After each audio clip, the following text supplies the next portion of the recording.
Hello buddies, ഇന്നൊരു തട്ടിക്കൂട്ട് pasta ആയാലോ? ഞാനാണെങ്കിൽ വെജിറ്റബിൾസും ചിക്കനും ഒക്കെ സെറ്റാക്കി വെച്ചിരിക്കുകയാണ്. ചിക്കൻ ബോയിൽ ചെയ്തു. ആ വെള്ളത്തിൽ തന്നെ ഞാൻ പാസ്തയും വേവിച്ച് മാറ്റി വെച്ചിരിക്കുകയാണ്. എന്നിട്ട് ഇത് ചീസ്, ബട്ടർ, ഇത് രണ്ടും ഞാൻ എടുത്തു വെച്ചിരിക്കുകയാണ്. ഞാൻ കുറേശ്ശെ എടുത്തിട്ട് അതുപോലെ പൊതിഞ്ഞൊരു ഡപ്പയിലിട്ട് വെക്കാറാണ് പതിവ്. എന്നിട്ട് ഞാനൊരു സോസ് പാൻ എടുത്തു, അത് ചൂടാക്കി ബട്ടർ ഇട്ടു. ബട്ടർ നന്നായിട്ട് മെൽറ്റായി വരുന്ന ഒരു ടൈമിൽ ഞാൻ അതിലേക്ക് 1 സ്പൂൺ മൈദയാണ് ഇട്ടത്. 1 സ്പൂൺ മൈദ ഇട്ടിട്ട് അത് കരിഞ്ഞു പോവാതെ ജസ്റ്റ് ഒരു ഗോൾഡൻ കളറൊക്കെ ആകുമ്പോഴത്തേക്ക് അതിനകത്തോട്ട് പാലൊഴിച്ച് കട്ട പിടിക്കാതെ എടുക്കണം. പക്ഷെ ഞാൻ എപ്പം പാലൊഴിച്ച് വന്നാലും അതിനകത്ത് കട്ട കാണും. നിങ്ങൾക്ക് കാണാം അതിനകത്ത് കട്ട കിടക്കുന്നത്. എന്നിട്ട് ഞാൻ അതിലേക്ക് മറ്റേ ചീസിനകത്തുനിന്ന് 2 പീസ് കട്ട് ചെയ്തിട്ടു. പക്ഷെ ഇതിനകത്തൊരു കോട്ടിംഗ് ഉണ്ട് ഈ ചീസിന്. ഇത് മറ്റേ റോയിറ്റർ എന്ന് പറഞ്ഞൊരു ഇല, അതായത് മല്ലിയില പോലത്തെ ഒരു സംഭവമാണ് മല്ലിയില. അതും കൂടി മിക്സ് ആയിട്ടുള്ള ഒരു ചീസാണ്. എന്നിട്ട് ഞാൻ ആ പാട പോലെ ഇത് വരും അതിൻ്റെ ആ കോട്ടിങ്, അതിങ്ങനെ എടുത്ത് മാറ്റും. എന്നിട്ടിപ്പം നല്ല തിക്കായിട്ടുള്ള സോസ് ആയിട്ടുണ്ട്. അതും ഞാൻ അടുപ്പിൽ നിന്ന് മാറ്റി വെച്ചു.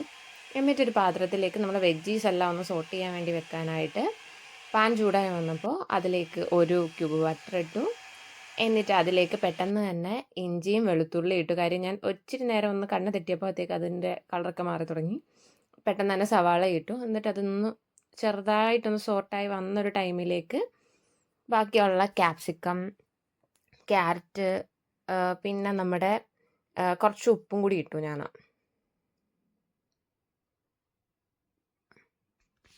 എന്നിട്ട് അതിനെ നന്നായിട്ടൊന്ന് അതിൻ്റെ ഒരു പച്ചിപ്പ് മാറാൻ വേണ്ടി ജസ്റ്റ് ഒന്ന് നന്നായിട്ട് ഇളക്കി. എനിക്ക് ഒരുപാട് റോ ആയിട്ട് കടിക്കുന്ന ഇഷ്ടമല്ല ക്യാപ്സിക്കം ഒക്കെ. പിന്നെന്ന് പറയുന്നത് ബ്രൊക്കോളി ഞാൻ ഓൾറെഡി കുറച്ച് ചൂടുവെള്ളത്തിൽ ഇട്ട് നന്നായിട്ടൊന്ന് ചെറിയൊരു വേവിച്ച് വെച്ചിരിക്കുകയായിരുന്നു.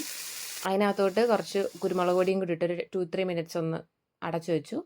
പിന്നെ നമ്മൾ വേവിച്ച് വെച്ച ചിക്കനും കൂടി ഇട്ടു. പിന്നെ ആ സോസും കൂടി ഒഴിച്ച് കുറച്ച് നേരം ഒന്ന് ഇളക്കി ഒന്ന് തിള വന്നു കഴിഞ്ഞപ്പോഴത്തേക്ക് ഞാൻ പാസ്തയും കൂടെ തട്ടിയിട്ടു. എന്നിട്ട് അതിനെ നന്നായിട്ട് മിക്സ് ചെയ്തതിന് ശേഷം എനിക്ക് കുറച്ച് ഒരുപാടങ്ങ് എരിവൊന്നും ഇല്ലാതെ കഴിക്കുന്നത് എനിക്ക് ഭയങ്കര ഇഷ്ടമല്ല. അതുകൊണ്ട് ഞാൻ കുറച്ച് ചില്ലി ഫ്ലെക്സ് ഒക്കെ തോനെ ഇട്ടു.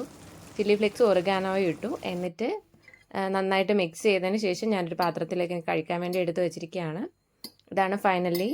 ഇത് നോർമലി എല്ലാവരും ചെയ്യുന്ന റെസിപ്പിയൊക്കെയാണ്. പിന്നെ ഉണ്ടാക്കിയപ്പോൾ ഞാൻ ഷെയർ ചെയ്യാമെന്ന് വിചാരിച്ചു, അങ്ങനെ എടുത്താണ്. നിങ്ങളും ട്രൈ ചെയ്ത് നോക്കൂ. Thanks for watching. ബൈ.